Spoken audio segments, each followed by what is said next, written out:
आपकी website Google AI search में दिखाई नहीं दे रही है? आज मैं आपको बताऊंगी गूगल एआई रिजल्ट में रैंक करने के स्टेप बाय स्टेप तरीके।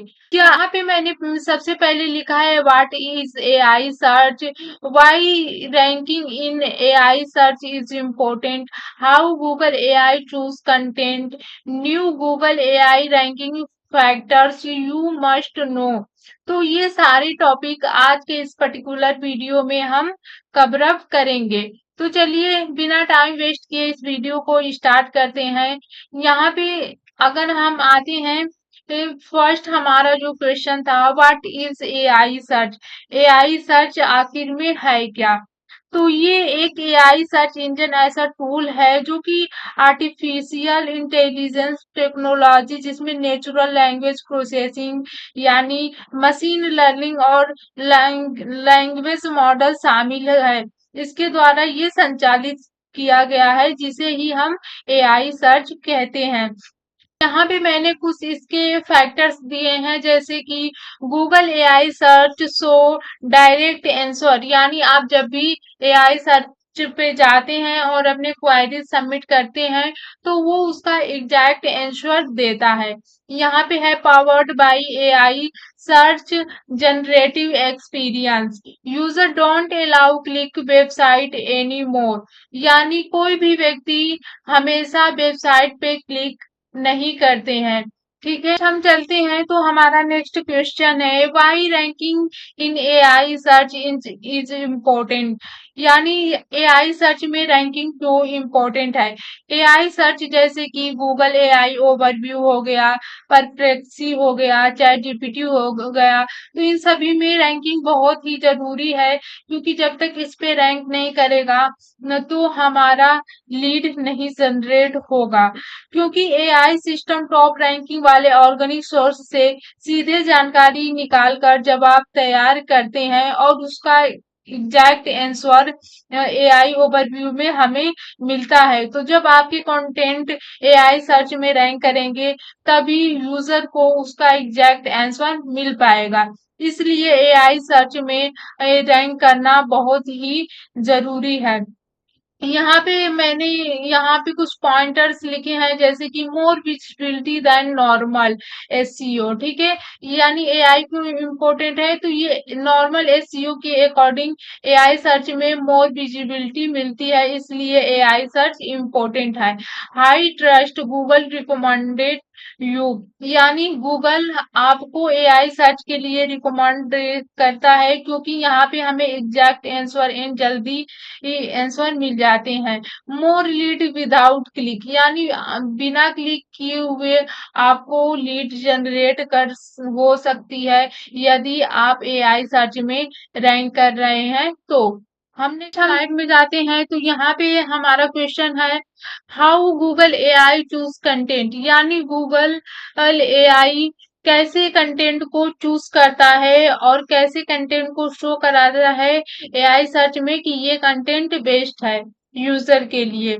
तो यदि हम बात करें गूगल एआई किसके बेस पे प्रायोरिटी कंटेंट को देता है, तो पहले तो वो देखता है कि वैल्यूएबल है कि नहीं, रिलेवेंसी उसकी कैसी है, क्रेडिबिलिटी उसकी कैसी है, इसके आधार पर वो डिफाइन करता है उस चाहे कंटेंट ह्यूमन ने लिखा हो या एआई ने, इन सब का मूल्यांकन गूगल ईईएटी के फॉर्मूले पर करता है।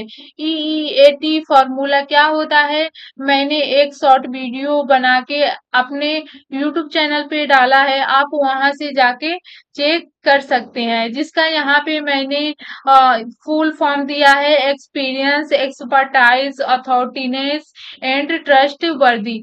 यदि ये सारे आपके कंटेंट में मिलता है तो गूगल एआई इसको चूज करेगा और आपके एआई सर्च में आपके कंटेंट को शो कराएगा। यहाँ पे हम पॉइंटर्स देख सकते हैं। Google select content on base, Google किस बेस पे अपने कंटेंट को सेलेक्ट करता है, वेबसाइट में ढूंढता है और एआई सर्च में दिखाता है। तो हमारा फर्स्ट है ईईएटी, यानी एक्सपीरियंस, एक्सपर्टाइज, अथॉरिटीनेस एंड ट्रस्टवर्दी, ये आपके कंटेंट में होना चाहिए। देन क्लियर एंश्योर, आप जो भी कंटेंट लिख रहे हैं उसमें एग्जैक्ट उसका आंसर होना चाहिए। स्ट्रक्चर कंटेंट, यानी कंटेंट जो है स्ट्रक्चर वाइज होना चाहिए, जैसे उसमें सारी हेडिंग होनी चाहिए, कीवर्ड होने चाहिए, main keyword, LSI keyword, interlinking होना चाहिए। ये सारी चीजें जितने फैक्टर होते हैं ऑब्जेक्टिव वो सारे फॉलो होने चाहिए। अथॉरिटी, वेबसाइट, यानी वेबसाइट की अथॉरिटी भी मैटर करती है कि आपके वेबसाइट का अथॉरिटी कितना है, तो इन सब सारे के बेस पे कंटेंट को ये चूज करता है। हम नेक्स्ट जाते हैं, तो नेक्स्ट हमारा क्वेश्चन है, new Google AI ranking factors you must to know, यानी मैंने यहाँ पे गूगल एआई, गूगल के रैंकिंग के मैंने कुछ फैक्टर दिए हैं जो कि आपको जानना जरूरी है, जिससे आप अपने कंटेंट को राइट कर सकते हैं। और वो कंटेंट आप जब पब्लिश करेंगे तो वो एआई सर्च में आने के चांसेस ज्यादा हो जाएंगे। तो फैक्टर क्या क्या है, चलिए हम देखते हैं इस वीडियो में। तो हमारा फर्स्ट है टारगेट क्वेश्चन बेस्ड कीवर्ड, यानी हमें जो भी चाहे हम ब्लॉग लिख रहे हो, चाहे हम अपना पेज बना रहे हैं, उसमें क्वेश्चन जो है बेस्ड हमारा कीवर्ड होना चाहिए। जो भी कीवर्ड ऐड करेंगे हम क्वेश्चन बेस्ड उसको बना के ऐड करेंगे। लाइक जैसे how to based, what is cost of, ये सारे फैक्टर हो सकते हैं। ठीक है, जैसे कि हो गया व्हाट इज डिजिटल मार्केटिंग, तो ये क्वेश्चन बेस्ड है। तो ऐसे हमें क्वेश्चन बेस्ड कोई भी कीवर्ड रखना है। यहाँ पे मैंने एग्जांपल में जैसे कि रखा है how to optimise my website for local search, तो यहाँ पे आप देख सकते हैं कि ये भी एक क्वेश्चन बेस्ड है। नेक्स्ट हमारा अगर हम देखें तो right answer, right direct answer, हमें जो भी कंटेंट लिखना है वो उसमें आंसर डायरेक्ट होना चाहिए, घुमा के हमें नहीं लिखना है, जिसमें से कि फर्स्ट 2 से 3 लाइन क्लियर आंसर होना चाहिए। उसमें इंट्रोडक्शन जो है कि लॉन्ग नहीं होना चाहिए। एआई प्रीफर क्विक आंसर होना चाहिए, जितना हो सके कि हम शॉर्ट में आंसर दे सके, क्लियर आंसर दे सके, वो सारी चीजें होनी चाहिए। नेक्स्ट है कि यूजर स्ट्रक्चर कंटेंट, यानी उसमें जो भी हम कंटेंट राइट करेंगे वो उसका स्ट्रक्चर अच्छा होना चाहिए, जिसमें बुलेट पॉइंट ऐड करना होता है वो कर सकते हैं, नंबर्स वाइज लिस्ट कर सकते हैं, उसमें हेडिंग सारी प्रॉपर होनी चाहिए। यदि मैं फोर्थ की बात करूं फैक्टर्स की, तो फोर्थ है एड एफएक्यू सेक्शन, यानी हमें जैसे कि कोई भी कंटेंट लिख रहे हैं तो उसमें एफएक्यू भी होना चाहिए। तो एफएक्यू कितना होना चाहिए, तो वो 5 से लेके 10 तक एफएक्यू होना चाहिए। यहाँ पे आंसर रियल यूजर क्वेश्चन, यानी जो क्वेश्चन यूजर पुटअप कर रहे हैं उसके अकॉर्डिंग रियल आंसर भी होना कंपल्सरी है। एग्जाम्पल में जैसे कि यहाँ पे मैंने देख रखा है what is the cost of movie, यानी मूवीज का कॉस्ट क्या है। How long does shifting take, तो ऐसे हमारे होने चाहिए। नेक्स्ट मैं फैक्टर की बात करूँ तो बिल्ड अथॉरिटी, EEAT, यानी EEAT, ये आपके कंटेंट में होना बहुत जरूरी है।